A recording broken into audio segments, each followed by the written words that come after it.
Assalamualaikum warahmatullahi wabarakatuh.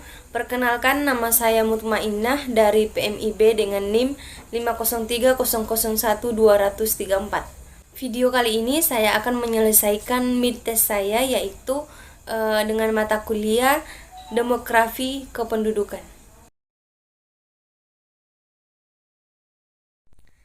Tahap pertama.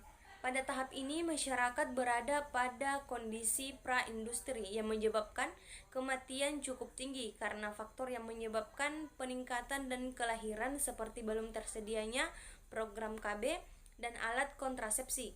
Sedangkan kematian meningkat akibat gagal panen, pendapatan rendah dan wabah penyakit yang tidak terkontrol. Tahap kedua, tingkat mortalitas atau keamanan turun secara perlahan, namun populasi tetap meningkat dikarenakan dua faktor yang menyebabkan penurunan tingkat kematian, yaitu adanya perbaikan penyediaan makanan dari hasil pertanian serta perbaikan di bidang kesehatan. Tahap ketiga, tingkat kematian mengalami penurunan dengan cepat dan diikuti oleh penurunan di tingkat kelahiran, tapi tidak secepat tingkat kematian, disebabkan oleh beberapa faktor, yaitu adanya penggunaan alat kontrasepsi dan program KB, perubahan menuju industri dari pertanian menjadi masyarakat industri, adanya urbanisasi, perubahan sudut pandang wanita yang boleh bekerja. Tahap keempat, kondisi kelahiran dan kematian berada pada Tahap keempat, kondisi kelahiran dan kematian berada pada posisi rendah atau nol, sehingga jumlah penduduk dapat dikatakan dalam keadaan stabil. Contohnya, negara yang berada pada tahap ini yaitu Amerika Serikat, Argentina, Kanada, Selandia Baru, Australia, dan keseluruhan benua Eropa. Yang kedua, jelaskan beberapa indikator yang dapat digunakan dalam menganalisis kependudukan serta kemukakan 3 model piramida penduduk. Indikator yang dapat digunakan dalam menganalisis kependudukan. Yang pertama, indikator demografis kependudukan seperti jumlah, struktur, dan komposisi penduduk, pertumbuhan penduduk dan persebaran penduduk, pengendalian kelahiran, penurunan angka kematian, dan pengarahan mobilitas penduduk merupakan komponen yang dilakukan banyak pihak, bukan hanya pemerintah, tapi seluruh komponen bangsa ini memiliki peran dan kontribusi langsung terhadap perubahan komponen demografis. Jika komponen demografis itu dapat ditata menuju pertumbuhan penduduk dan seimbang, sudah pasti tidak akan mempengaruhi komponen non-demografis. 2.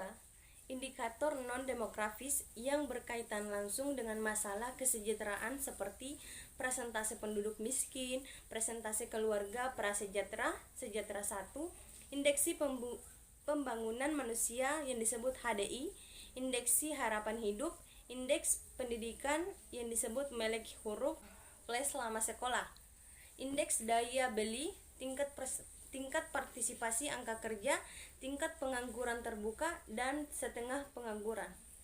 Ini adalah 3 model piramida kependudukan. Yang pertama, piramida penduduk muda yang disebut ekspansif, digambarkan seperti limas. Pemahamannya mudah, jadi di suatu daerah terdapat angka kelahiran yang tinggi dan angka kematian yang rendah, yang menyebabkan penduduk yang berumur muda banyak. Biasanya terdapat di negara berkembang seperti Indonesia, Malaysia, Filipina, dan India. Ini adalah gambar dari piramida penduduk stasioner yang disebut granat. Piramida stasioner itu merata sehingga ada yang menyebutnya sebagai bentuk granat. Pada piramida ini tingkat kelahiran dan kematian seimbang atau tetap, yaitu stasioner. Biasanya terdapat di negara maju seperti Singapura dan Jepang. Dan ini adalah gambar ketiga dari piramida penduduk tua yang disebut konstruktif.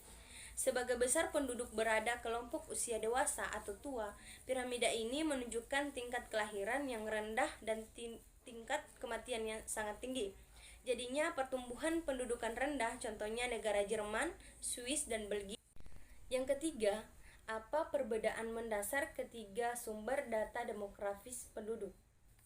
Yaitu sensus di Indonesia saat ini, data penduduk yang dapat disebut paling mendekati kondisi sebenarnya hanyalah data penduduk hasil sensus. Mengapa demikian? Karena pada waktu yang bersamaan dilakukan pendata di seluruh wilayah terhadap seluruh populasi. Dalam istilah statistika, angka disebut parameter. Dilakukan uji statistik karena dianggap sudah mempresentasikan seluruh populasi. Kekurangan sensus data penduduk baru ini tidak diterbitkan dalam waktu relatif lama. Yang keempat, teori fertilitas dapat ditinjau di pendekatan sosial dan ekonomi. Kemukakan dua pendekatan tersebut. Yang pertama, pendekatan sosial di sini ialah pendekatan mulai aksi yang menyelenggarakan bantuan standar minimal dari bagi orang miskin atau orang memiliki masalah sosial yang dibarengi dengan sentuhan sosial, bahkan personal approach. Yang kedua, pendekatan ekonomi adalah kemampuan dalam menghasilkan laba atau menghasilkan pendapatan yang lebih tinggi dan biayanya produksi. Oleh sebab itu, semakin tinggi pendapatan yang diperoleh, maka semakin berhasil pula perusahaan tersebut. Rumus GFR sama dengan B per P kali K. Keterangan: GFR angka kelahiran umum, B jumlah kelahiran, P jumlah penduduk usia 15-49 tahun, K konstanta biasanya 1000. GFR 59 per 1800 kali 1000 sama dengan 32,7.